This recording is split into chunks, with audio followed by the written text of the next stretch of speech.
So moving forward আমরা দেখি এরপরে pro tips searching the future. হ্যাঁ, তো এখন এক্ষেত্রে আমরা সাধারণত এই টার্মটা বলতে কি বোঝাচ্ছে যে হোয়াট ইজ তোমার সার্চিং দ্য ফিউচার। হ্যাঁ, তো the suggestion for future research সেকশনে গেলে ওই যে যেটা আমরা বললাম the secret hack, almost every academic papers ends with a section called limitations.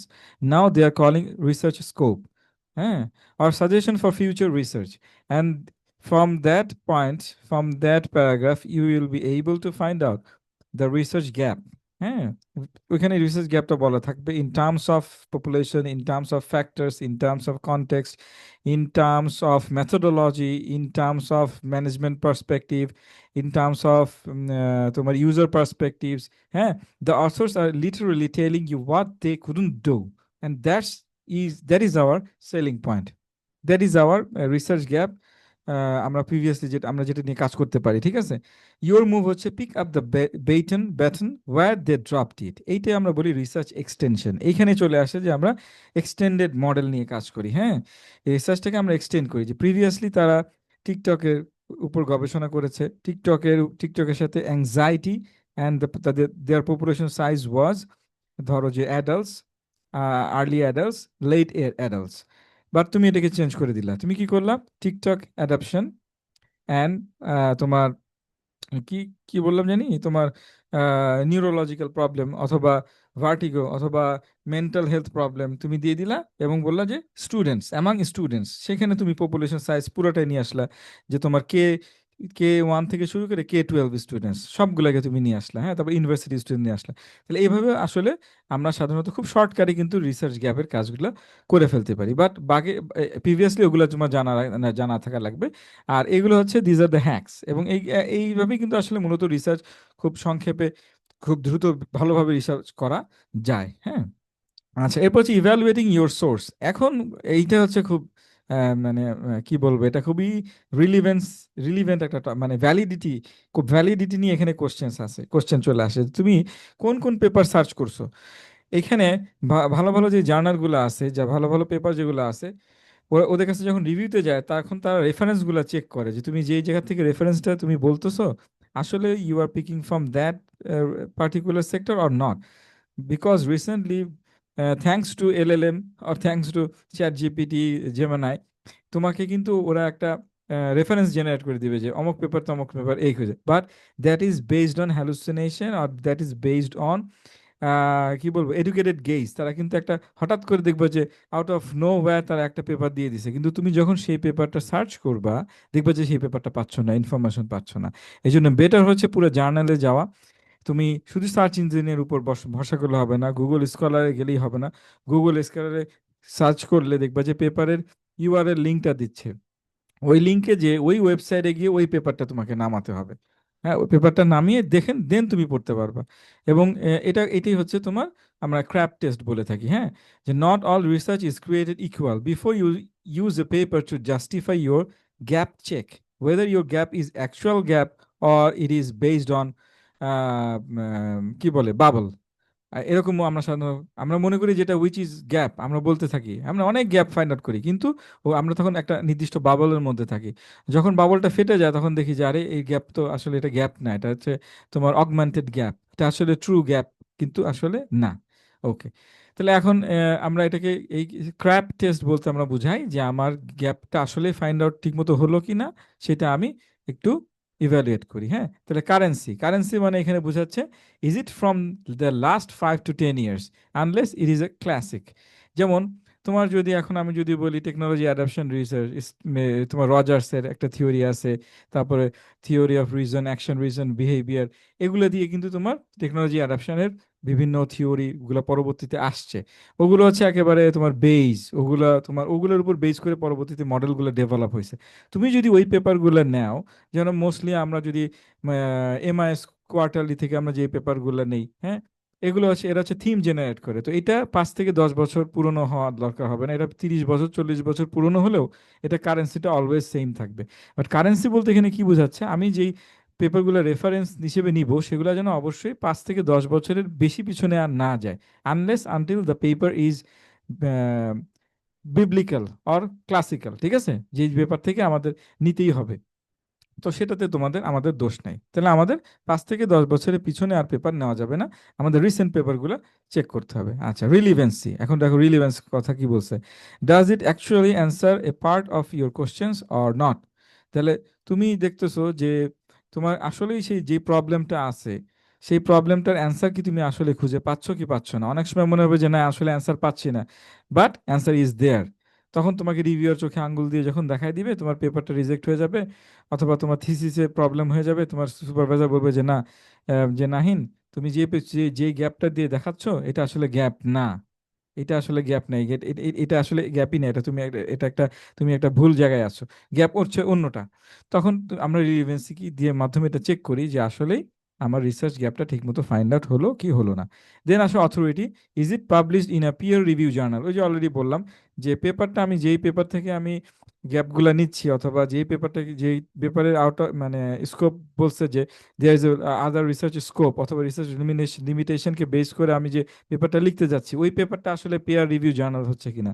শুধু এই পেপার না, এবং আদার্স অন্যান্য রেফারেন্স আমি যখন নিব, ওই পেপারটা যদি পিয়ার রিভিউ জার্নালে না হয়, পিয়ার রিভিউড মানে হচ্ছে যেখানে আমরা ব্লাইন্ড রিভিউ বলে থাকি, নাম টাম থাকবে না, তারা হচ্ছে রিভিউ করবে, কমপক্ষে 2 জায়গা থেকে রিভিউ হবে, 3 জায়গা থেকে রিভিউ হবে, এবং সেম ক্যাটাগরি, তুমি যেই ফিল্ডে কাজ করতেছো সেই ফিল্ডেরই তোমার থেকে একটু আপগ্রেডেড, অথবা তোমার গ্রেডেরই তোমার কলিগের কাছে পাঠানো হবে, অথবা রিসার্চারের কাছে পাঠানো হবে, যাতে ওই রিসার্চ নিয়ে ওই ওই গ্রুপে, ধরো ফিনটেকে যাই যে টিমটা আছে, ফিনটেকে যারা হচ্ছে তোমার পুরো থট জেনারেট করে, তাদের কাছে পাঠানো হলো, তারা তখন তোমার পেপারটা পড়ে বলবে যে না, ঠিক আছে, this paper has some merits, or this paper is relevant to this area, তখন তারা এটা বলে দিল। এই জন্য অবশ্যই পিয়ার রিভিউ জার্নালের পেপারগুলো থেকে আসলে আমাদের গ্যাপগুলা নেওয়া উচিত, অথবা আমরা যখন লিটারেচার রিভিউ করব অথবা সার্চ করব, তখন ওই সকল পেপার থেকেই বা ওই সকল জার্নাল থেকে আসলে আমাদের পেপারগুলো ডাউনলোড করে এবং পড়া উচিত। এবং অন্যান্য ছোটোখাটো তোমার পিরিয়ডারি জার্নাল আছে, যেগুলো তুমি মনে করো অনেক ভালো জার্নাল, হ্যাঁ, যে সাধারণত আমরা সিমাগো, হ্যাঁ, অথবা যেটাকে আমরা বলি স্কোপাস, স্কোপাসে আসলে অনেক সময় আমরা ধরিও না, সাধারণত আমরা ক্ল্যারিভেট অ্যানালিটিক্সে চলে যাই, আইএসআই ইন্ডেক্স জার্নালগুলোতে আমরা চলে যাই, এবং বিভিন্ন জায়গায় মডার বিষয় যেগুলো হচ্ছে এমডিপিআই বা সাস্টেইনেবিলিটি, এগুলোও কিন্তু ভালো ইউনিভার্সিটি এগুলো কিন্তু ভালোভাবে অনেক সময় দেখে না, কারণ ওরা বলে যে না, এটা হচ্ছে তোমার এপিসি ভিত্তিক জার্নাল, আর যেগুলো হচ্ছে তোমার সাবস্ক্রিপশন বেসড জার্নাল, দুটার মধ্যে কোনো আসলে খুব একটা পার্থক্য নাই, বাট পার্থক্য কিছুটা হলেও থাকে, যেখানে দেখে যে না, এই লোকটা হচ্ছে তোমার উইদাউট এপিসি সে পাবলিশ করেছে। কিছু ভালো জার্নাল আছে তাদের কোনো এপিসি থাকে না, আবার এখন most of the journals have hybrid mode, which is no means which means you can publish by giving APC or without APC. হ্যাঁ, এপিসি মিনস হচ্ছে article processing charge. Article processing চার্জের ক্ষেত্রেও কিন্তু আসলে জার্নালে মেরিট দেখেও কিন্তু এটা তোমার রিভিউতে পাঠায়, বাট এপিসি রিলেটেড জার্নালগুলোতে সুবিধা হলো ডেস্ক রিজেক্টটা হয় না। কিন্তু যদি এপিসি রিলেটেড বেসড জার্নাল না থাকে, সেটা এই আদার জার্নালটাকে আমরা বলি সাবস্ক্রিপশন বেসড, অর্থাৎ ওই জার্নালে কিছু মেম্বারশিপ কিনতে হয়, তারা হচ্ছে তোমার পেপারটাকে $35 বা $36 অথবা $10, মানে বিভিন্ন টার্মে, ইয়েতে তারা হচ্ছে কিনে নেয়। তো সাবস্ক্রিপশন বেস জার্নালগুলো আসলে মূলত একটু ভালো জার্নাল হয়ে থাকে। তাহলে তুমি যদি সাবস্ক্রিপশন বেস জার্নালগুলো থেকে পেপার ডাউনলোড করো, তাহলে তুমি দেখবা যে ভালো রিসার্চগুলো পাবা। আচ্ছা, এরপর হচ্ছে accuracy, do the numbers make sense? তার মানে অ্যাকুরেসি বলতে বোঝাচ্ছে তুমি কতগুলো পেপার আসলে দেখলা, তুমি কি 10টা পেপার দেখলা, তুমি কি 20টা পেপার দেখলা রিসার্চ গ্যাপ ফাইন্ড আউট করার জন্য, তুমি কি 30টা পেপার দেখলা? The more you see, the more you go for review, the better your problem statement will be. ঠিক আছে, তুমি যত বেশি দেখবা, যত বেশি পড়বা, তোমার লিটারেচার রিভিউ প্রবলেমটা অথবা গ্যাপটা কিন্তু আরো ভিভিড আকারে আসবে। আচ্ছা, এরপর হচ্ছে purpose, is it an objective or trying to sell something?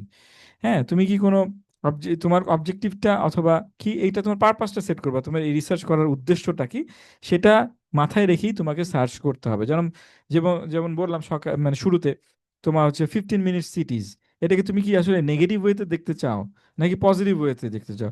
যদি নেগেটিভ ওয়েতে দেখতে চাও, তাহলে তুমি এক ধরনের তোমার লিটারেচার রিভিউ লিখবা, আর তুমি যদি এটাকে প্রমোট করতে চাও, পজিটিভ ওয়েতে করতে চাও, তাহলে তুমি পজিটিভিস্টিভ অ্যাপ্রোচটা ফলো করবা। সাধারণত আমরা এটা করে থাকি, পজিটিভ ওয়েতে তুমি লিখলা যে হ্যাঁ হ্যাঁ, এই সেই সেই, হাওয়েভার এখানে নেগেটিভ জিনিসও আছে, বাট তোমার পেপারে বেশি পজিটিভ জিনিসটা হাইলাইট হবে। তাহলে এই হচ্ছে তোমার ক্র্যাপ টেস্ট, যেটাকে আমরা বলি লিটারেচার রিভিউর ক্ষেত্রে আমরা এটা আবার ক্রস চেক করে থাকি।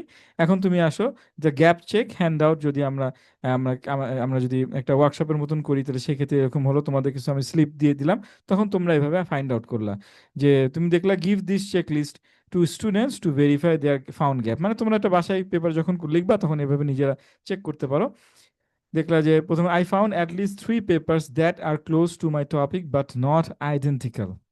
Yes, I have found 3 papers based on my pro mindset, অথবা কি বলে জানি, যেটা বললাম প্রো, আমি যেটা আগে থেকে চিন্তা করে রাখছি ওই রিলেটে আমি 3টা পেপার পেয়েছি, but they are not close to my topics, but they are not মানে close to my topics but not identical, তার মানে এখানে আমার রিসার্চ করার স্কোপ কিন্তু আছে, হ্যাঁ।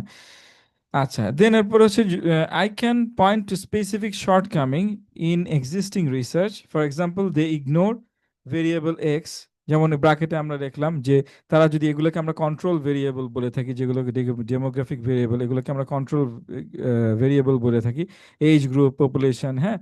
তারপরে দেখলা যে ওই যে বললাম যে শর্ট কামিংস আছে কিনা ওই পেপারগুলোতে, ওই যে অলরেডি আমরা আলোচনা করেছি, সে কোন এজ গ্রুপ নিয়ে কাজ করেছে, সে কোন পপুলেশন সাইজ নিয়ে কাজ করেছে, সে কোন কোন ফ্যাক্টরস এখানে ইনক্লুড করছে, সে ধরো যে কোনো একটা মডেলের মধ্যে সে টেকনোলজি অ্যাংজাইটি ইনক্লুড করেছে কিনা, ট্রাস্ট ইনক্লুড করেছে কিনা, অথবা সে ওইখানে তোমার হচ্ছে কি জানি ইনফরমেশন ওভারলোডটা ইনক্লুড করেছে কিনা, এগুলো হচ্ছে বিভিন্ন ফ্যাক্টরস যেগুলো দিয়ে আমরা আসলে ভেরিয়েবলগুলোকে যাচাই করি, হ্যাঁ, ইনফরমেশন কালেক্ট করি। আচ্ছা, I have verified that my gap isn't just because I am bad at searching, হ্যাঁ।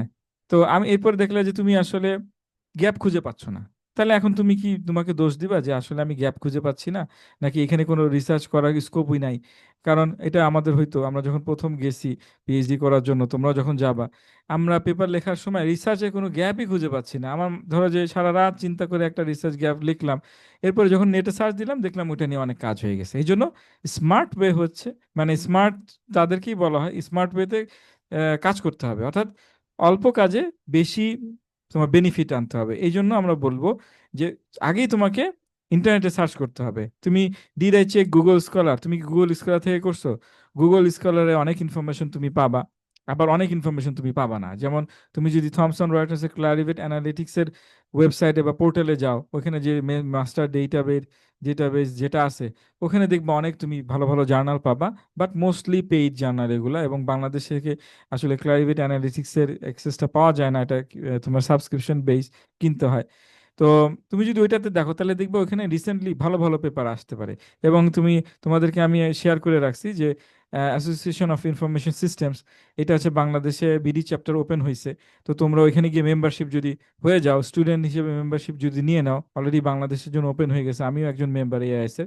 তো আমি কিন্তু ওদের যেই ভালো ভালো জার্নালগুলো আছে, ওই জার্নালগুলো থেকে কিন্তু আমি একদম ধরো যে যেগুলো আর্লি প্রিন্টিং ভলিউম এখনো পাইনি, সেই জার্নালগুলো কিন্তু পেয়ে যায়। তার মানে আমি বুঝে ফেলি যে এখন কোন লাইনে রিসার্চ করতে হবে। দেখা গেল আমি যে লাইনে রিসার্চ শুরু করছি অলরেডি সেটা ভালো জার্নালে অলরেডি 3টা পাবলিকেশন হয়ে গেছে, 2027 বা 28 সেটা ইস্যু হবে। তাহলে এখন যদি তুমি সেই গ্যাপ নিয়ে আলোচনা করো, তাহলে কিন্তু রিভিউয়াররা আর তোমার সেই পেপারটাকে পাবলিশ করবে না। তোমার পেপারটা যদি এমন হয় যেটা পরবর্তীতে কাজ করতে যাচ্ছে, হ্যাঁ, তখন সেটা তোমার আগে দ্রুত অ্যাকসেপ্ট হবে, হ্যাঁ। তাহলে শুধু আমি গুগল স্কলারে চেক করলাম, আমি দেখলাম যে গ্যাপ পেলাম না। স্কলারে দেখবা যে তুমি অনেকগুলো সাল দেয়া থাকে, তুমি বিভিন্ন সালে কি কি পাবলিশ হয়েছে, তুমি দেখবা যে তুমি যাই চিন্তা করবে তাই পাবলিশ হয়ে গেছে। সো আগে বেটার হচ্ছে এই সাইটগুলো থেকে পেপারগুলো নিয়ে আলোচনা করা, দেখা, দেন হচ্ছে তুমি রিসার্চটা গ্যাপটা ফাইন্ড আউট করতে হবে তোমাকে, হ্যাঁ। আচ্ছা, my gap leads directly to how or why questions. সাধারণত আমরা গ্যাপে ফাইন্ড আউট করি যে ধরো ফিনটেক অ্যাডাপশন আমাদের দেশে হচ্ছে না, তাহলে এটা কেন হচ্ছে না, হাউ মানে ওয়াই কেন হচ্ছে না। তখন দেখলাম যে এখানে মানুষরা হচ্ছে টেকনোলজি অ্যাংজাইটিতে ভুগে, তারা ভয় পায়, তারা মনে করে তাদের ইনফরমেশন চলে যায় কিনা, তারপরে না তাদের ব্যাংক লিংক করা থাকলে তারা কার্ড লিংক করতে ভয় পায়, যদি কেউ হ্যাক করে আমার কার্ড ব্যাংকের থেকে নিয়ে নেয়। হ্যাঁ, ডেফিনেটলি নিতে পারে, কিন্তু এটা কিন্তু তোমার থার্ড পার্টি গেটওয়ের কাছে থাকে, তাদের কাছে ইজিলি হ্যাক করে কিন্তু করতে পারে। তাহলে এই কোশ্চেনগুলো কিন্তু আসতে পারে, হ্যাঁ, যে কেন বাংলাদেশে ফিনটেক অ্যাডাপশন এখনো পিছিয়ে আছে, ওয়াই। আচ্ছা, এবং হাউ, কেন হাউ বলতেছে যে আমরা কিভাবে ওয়াই কোশ্চেনটাকে হাউ এর মাধ্যমে সলভ করতে পারি, যে কিভাবে আমরা মানুষের মধ্যে থেকে এই টেকনোলজি অ্যাংজাইটিটা দূর করতে পারি। তাহলে এই গ্যাপ, এই তুমি হাউ এবং হোয়াই কোশ্চেনটা আসলে ইয়ে করতে পারো। আবার এরকমও আছে যে হাউ মানে হচ্ছে ম্যাথোডোলজি, আমরা কিভাবে এটাকে খুঁজে বের করব, সেটাও আমরা বলে থাকি। তাহলে এটা হচ্ছে তোমার গোল্ড অর ডাস্ট, অর্থাৎ তোমার আসলে তুমি যে রিসার্চ গ্যাপটা বের করছো, এটা যে আসলে কি এটা হচ্ছে স্বর্ণ নাকি এটা ধুলা। বাট তোমার কাছে মনে হচ্ছে যে এটা একেবারে গোল্ড, বাট যারা হচ্ছে ভালো রিসার্চার অথবা অলরেডি কাজ করে ফেলছে তারা বলবে no, your research gap is like kind of dust, because it's already obsolete, your topics become already obsolete. যেমন একটা কথা হচ্ছে ডিজিটাল টুইন, এটা কিন্তু অবসোলেট হয়ে গেছে, এটা নিয়ে এখন আর পেপারে লিখলে কোনো কাজ হবে না। ডিজিটাল টুইনটা কি, কেউ কি একজন বলতে পারবে হোয়াট ইজ ডিজিটাল টুইন?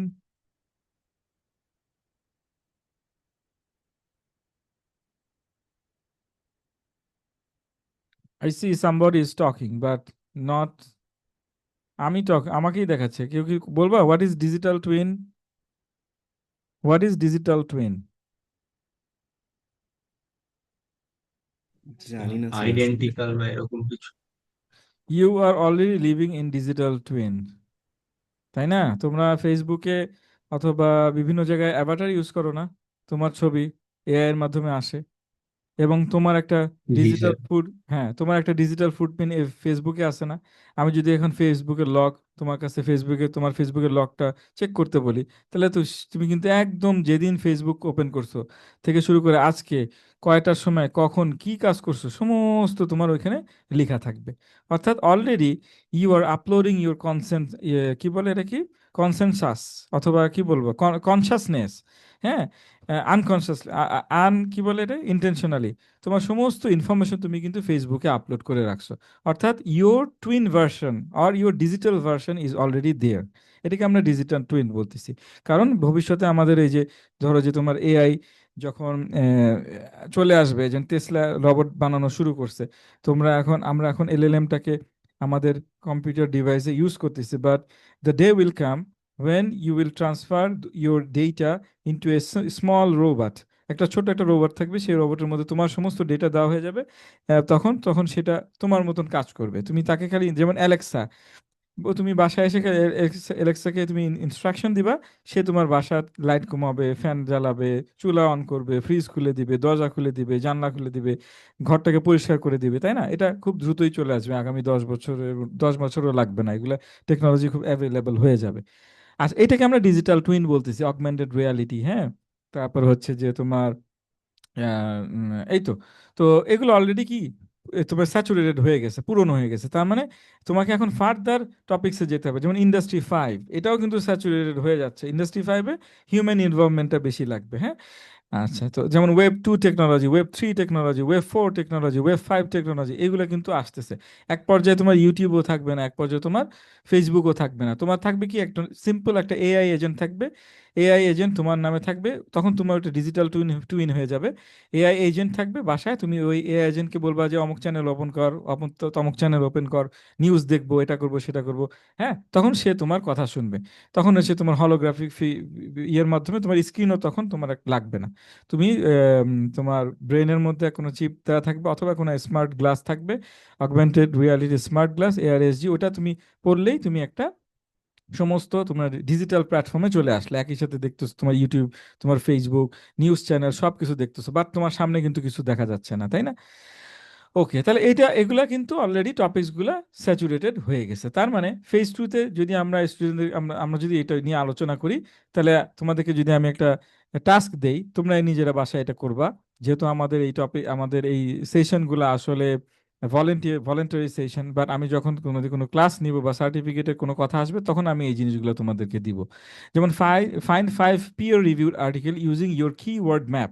তার মানে তুমি তুমি 5টা কিওয়ার্ড সিলেক্ট করলা, হ্যাঁ। যেমন আমার সুপারভাইজার বলতেন যে, না নাহিন, তুমি একটা ভালো কিওয়ার্ড গুলো সিলেক্ট করো।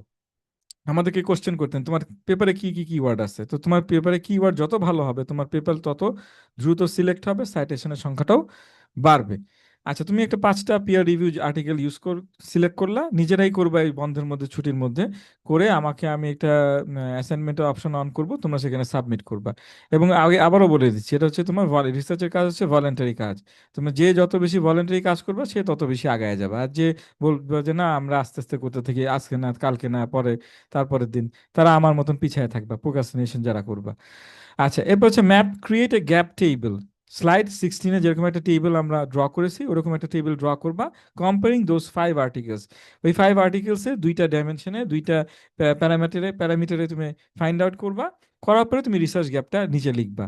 Right one sentence, while previous research has focused on theory x অথবা এমন অমুক factor, there is a lack of understanding regarding why, which this study aims to address। হ্যাঁ, তো আরো অনেক সুন্দরভাবে লিটারেচার রিভিউ লিখতে হয়। নেক্সট ক্লাসে আমরা আবার এটা নিয়ে আলোচনা করব যে কিভাবে এই জিনিসগুলা মেনশন করতে হয়। এবং আমি যে গ্রুপে আমি যে পেপারগুলো আপলোড করেছি, তোমরা যদি ওইগুলো দেখো তাহলে ওইটা তোমাদের জন্য আরো সহজ হবে। কারণ আমি জানি, কারণ তোমাদের এখানে আমি আলোচনা না করলে তোমরা কখনোই পড়বা না। ওই জন্য আমি ওটা ইনশাল্লাহ তোমাদের সাথে নেক্সট সেশনে ডিল করব। হ্যাঁ, আচ্ছা, এখন আমাদের হাতে আর মনে হয় অল্প কিছু সময় আছে। তো তার মধ্যে আমরা দেখবো যে several ways to perform a literature review. So there is A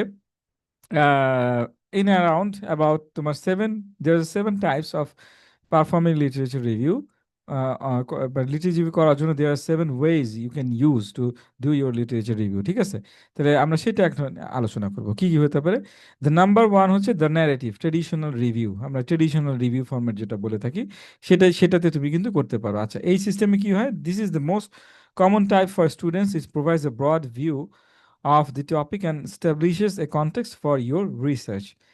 The goal is to summarize a body of literature and draw conclusion about the state of the art. ওকে, তুমি যেটা করতে চাচ্ছ, তোমার তুমি একটা কনক্লুশনে বলবা যে আমারটাই হচ্ছে, আমি ভালো করে মানে সবচেয়ে ভালো এই সেই বলে দিলা। হ্যাঁ, আচ্ছা, এরপর মেথড হচ্ছে you select relevant article based on your expertise. ওই যে বললাম তুমি কিওয়ার্ড সিলেক্ট করবা, দেন এর উপর বেস করে it is less about a strict protocol and more about telling a কোহারেন্ট story of the research field. সাধারণত তোমরা কো পাইলটে গেলে একটা পেপারকে যখন বলবা যে আমার পেপারে সামারি করে দেন, তখন দেখবা যে ওরা এই জিনিসটা কিন্তু করে দেয় আর কি, একটা স্টোরি টেলিং এর মতন বলে তারা মেথডটা নিয়ে আলোচনা করে দেয়। আর এইখানে আমরা ট্রেডিশনালে সাধারণত আমরা মেথডটা একটা স্টোরি টেলিং দিয়েই আসলে ইউজ করে থাকি। হ্যাঁ, যে বলি যে অমুক রিসার্চ এটা করেছে সেটা করেছে, but there is a more calculative way to perform literature review। ঠিক আছে, but now we are talking about traditional view which is mostly based on তোমার ট্রেডিশনাল মেথড, যেটা বললাম যে আমি রিভিউ করব, রিভিউ করার পর একটা স্টোরি টেল করব, করার পরে বলবো যে আমাদের এখন এখানে এখানে গ্যাপ আছে। Best for the introductory chapter of a thesis or a background section. আচ্ছা, এই ট্রেডিশনাল রিভিউটা আমরা সাধারণত ইন্ট্রোডাক্টরি চ্যাপ্টারে দিয়ে থাকি এবং থিসিসের ক্ষেত্রে আর এ ব্যাকগ্রাউন্ড সেকশন। হ্যাঁ, ইন্ট্রোডাক্টরি চ্যাপ্টারে থাকে এবং ব্যাকগ্রাউন্ড সেকশনে সাধারণত আমরা দিয়ে থাকি। প্রোটিপ হচ্ছে be aware of cherry picking only the articles that agree with you. A good narrative review includes dissenting voice. হ্যাঁ, আর সাধারণত আমরা এটা সবাই কমন করে থাকি, চেরি পিকিং। হ্যাঁ, চেরি পিকিংটা কি বলতো? What is what is the meaning of cherry Peking?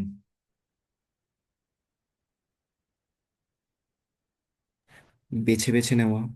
Yes, এখানে রেসপন্স বায়াসটা থাকে যে আমার পক্ষে যে কথাগুলো আছে, যেমন আমরা আলোচনা করতেছিলাম যে 15 মিনিট সিরিজের পজিটিভ সাইড। তার মানে আমি কি করলাম, আমি 15 মিনিট সিরিজের পজিটিভ সাইড নিয়ে আলোচনা করতেছি অথবা এটাকে পজিটিভলি প্রমাণ করার চেষ্টা করতেছি। তখন আমি কি করলাম, ওই পেপারগুলাই সিলেক্ট করলাম। হ্যাঁ, তাহলে ওই পেপারগুলো সিলেক্ট করে আমি দেখালাম যে দেখো এখানে এখানে কাজ হয়েছে, এরা এরা এটাকে অ্যাগ্রি করছে, এটা লিখলাম। কিন্তু এখন কিন্তু তোমার ডিসকোর্স অ্যানালিসিসটা অনেক বেশি পছন্দ করে রিভিউয়াররা অথবা জার্নালগুলো, তারা কিন্তু এখন অনেস্ট রিভিউ চায়। এই জন্য আমরা সাধারণত যেটা আমাদের রিসার্চ, আমরা অনেক মোস্ট অফ দ্য টাইম এখন আমরা রিসার্চ ডিজাইন ফ্যাশন বলি, আমরা স্টাইল বা ফ্যাশন বলি, এই ফ্যাশনটা চেঞ্জ হয়েছে।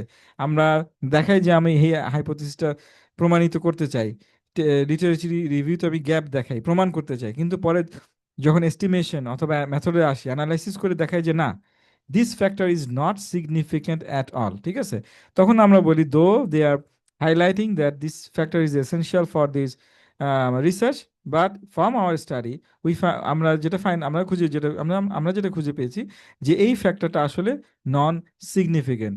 সো এই ফ্যাক্টর নিয়ে আলোচনা না করলেও চলবে। তখন তারা একটা অনেস্ট রিভিউ পায় যে না, তুমি চেরি পিকিং করো নাই, তুমি প্রত্যেকটা ইনফরমেশন চেষ্টা করছো বায়াস রিমুভ করার জন্য। হ্যাঁ, আচ্ছা, এটা হচ্ছে দ্য ন্যারেটিভ, এটাকে আমরা বলতেছি দ্য ন্যারেটিভ ট্রেডিশনাল রিভিউ। এরপর আসে সিস্টেমেটিক লিটারেচার রিভিউ, এসএলআর। হ্যাঁ, এটাকে আমরা বলি this is the gold standard for research. It is highly discipline, transparent and reproducible methods. ওই যে আমরা প্রথমে বললাম যে কিওয়ার্ড সিলেক্ট করার জন্য, তো ওই কিওয়ার্ডস এর উপর বেস করে আমরা যেই পেপারগুলোকে পেলাম, ধরো যে আমরা পেপার পেলাম হচ্ছে 120টা পেপার। আচ্ছা, 120টা পেপার আমার যে কিওয়ার্ড, ধরো 15 মিনিট সিটি, ফিনটেক, ফিনটেক, দেন হচ্ছে টেকনোলজি অ্যাংজাইটি, অথবা TikTok anxiety among university students, এই তিনটাকে আমি নিলাম। এই তিনটা আমি বুলিয়ান অ্যালজেব্রার মাধ্যমে আমি অ্যান্ড ইউজ করলাম, অথবা অর ইউজ করলাম। অ্যান্ড ইউজ করাটাই ভালো, তাহলে এক্সাক্ট ওই ফিল্ডের স্পেসিফিকটাই আসে। হ্যাঁ, অ্যান্ড করলে ঠিক ওইটাই আসবে। ধরো যে টিকটকের সাথে অ্যাংজাইটি, অ্যাংজাইটির সাথে ইউনিভার্সিটি স্টুডেন্ট, যদি ইনফরমেশন না পাও তাহলে দেখা যাবে যে ওই দুইটা বা তিনটার মধ্যে যা আছে সেগুলো সব এসে যাবে, তখন তোমাকে অর দিয়ে করতে হবে। তো ওই যে তুমি কিওয়ার্ড সিলেক্ট করলা, ওই কিওয়ার্ডের উপর বেস করে তুমি পেপার নামাবা, যতগুলা পেপার, 160, 170, 200। এরপরে তুমি আস্তে আস্তে সেগুলাকে স্কিমিং করবা বা স্ক্রিন আউট করবা, যে না, এই পেপারটা আমার সাথে যায় না, এই পেপারটা কেন যায় না, রিজনিং করলা, সেটা তুমি এসএলআর এর মধ্যে রেখে দিলা যে আমরা এই পেপারগুলোকে রেখে দিলাম, 50টা পেপারকে রেখে দিলাম, বাকি 50টার পেপারগুলোকে আমরা আনলাম না এই কারণে, which is not relevant to our research, which is not relevant to this field, which is not relevant to this factors. ঠিক আছে, বলে বলে আমরা ওগুলাকে তোমার করতে থাকি, বাদ দিতে থাকি।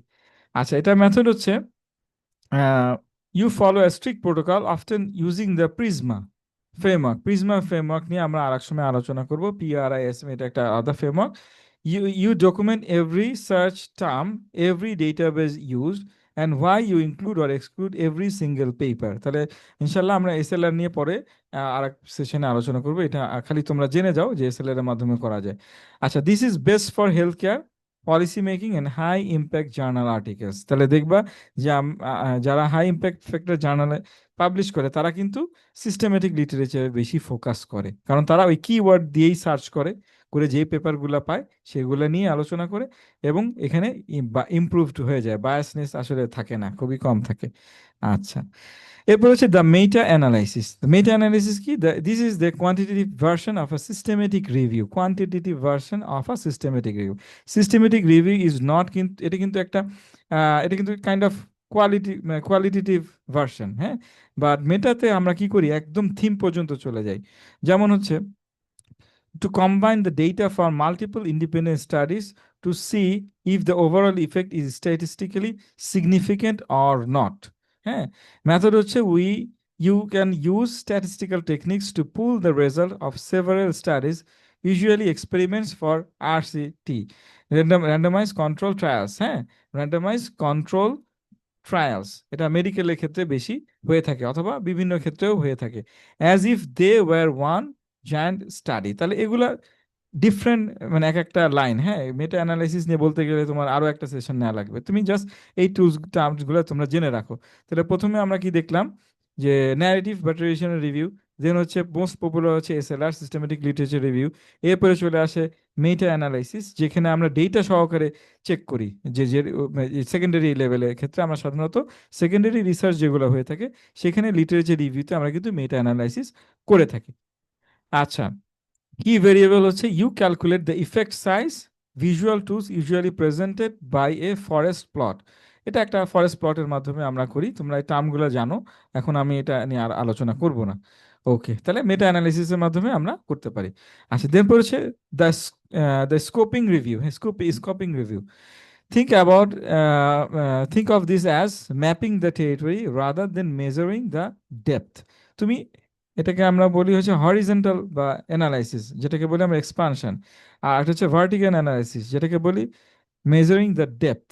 তাহলে তুমি think of think of this as mapping the territory rather than measuring the depth. তাহলে এটা বলতে কি বোঝায়? এটা মানে হচ্ছে to see how much research exists on a topic and to identify the types of evidence available. তাহলে তোমার জন্য কিন্তু রিসার্চটা ভালো হবে। দেখবা যে কোন লাইনে বেশি রিসার্চ হচ্ছে, যেমন কোভিডের সময় কোভিড নিয়ে রিসার্চ হচ্ছে, এখন কোভিডের রিসার্চ কিন্তু এখনো হচ্ছে, সেটাকে বলি আমরা পোস্ট কোভিড সিনড্রোম। এটা কিন্তু মোস্টলি এই এলডারলি পার্সনের মধ্যে দেখা দিচ্ছে, এবং নট এলডারলি, তোমরা শুনলে একটু ভয়ও পাবা। এটা হচ্ছে তোমাদের জেনারেশনের মধ্যে দেখবে যে অ্যাগ্রেশন ক্রিয়েট হয়েছে। এটা কেন? ওই কোভিডের সিচুয়েশনের সময় যে লকডাউনের কারণে মানুষের মধ্যে কিন্তু এক ধরনের তোমার কি বলবো সাফোকেটেড বিহেভিয়ার, সেই বিহেভিয়ার কিন্তু সে পরে এখন সে দেখাচ্ছে। অর্থাৎ ওই টানা 2 বছর বা 3 বছর সাফোকেটেড, তোমাকে লকডাউন করে রাখা হয়েছে, তোমাকে একটা কাইন্ড অফ প্রিজনের মধ্যে রাখা হয়েছে। ওইখান থেকে তোমার এক ধরনের অ্যাগ্রেসিভ বিহেভিয়ার ক্রিয়েট হয়েছে, অথবা এক ধরনের তোমার ট্রমা বিহেভিয়ার ক্রিয়েট হয়েছে। সেটা কিন্তু এখন তোমার চাকরির ক্ষেত্রে, তোমার জব খোঁজার ক্ষেত্রে তোমার কিন্তু ভয় সৃষ্টি করতেছে, প্যানিক ডিসঅর্ডার যেটাকে আমরা বলি। তাহলে এটা হচ্ছে আমরা কোভিডের রিসার্চের ক্ষেত্রে বললাম। তাহলে দেখো, ম্যাপিং দ্য টেরিটরি, অলরেডি আমি ম্যাপিং দ্য টেরিটরির কথাও বললাম, আবার ডেপথের ক্ষেত্রেও আমি বলে বলে ফেলছি। তাহলে মূলত আমরা দেখব যে কোন লাইনে বেশি রিসার্চ হয়েছে, সেক্ষেত্রে সুবিধাটা হলো আমার ওই লাইনে রিসার্চ করাটা বেশি রিলিভেন্স। কেন? কারণ ওইখানে প্রচুর পেপার পাবো, ওখানে প্রচুর আমার পক্ষে লিখার যুক্তি পাবো, আমার বিপক্ষে লিখার রিজনিং পাবো। তাহলে সহজ হয়ে যাবে। বাট ভুলেও কখনো এমন কোনো ম্যাপিং করবা না, রিসার্চ সিলেক্ট করবা না যেখানে বেশি রিসার্চ হয় নাই। হ্যাঁ, দুইটার মধ্যে প্রস অ্যান্ড কনস আছে। তাহলে প্রথমটার মধ্যে প্রসপেক্টটা হচ্ছে তুমি হিউজ ইনফরমেশন পাবা, তুমি সুন্দর গ্যাপ আইডেন্টিফাই করতে পারবা, but your publication frequent will be, অথবা স্কোপ অফ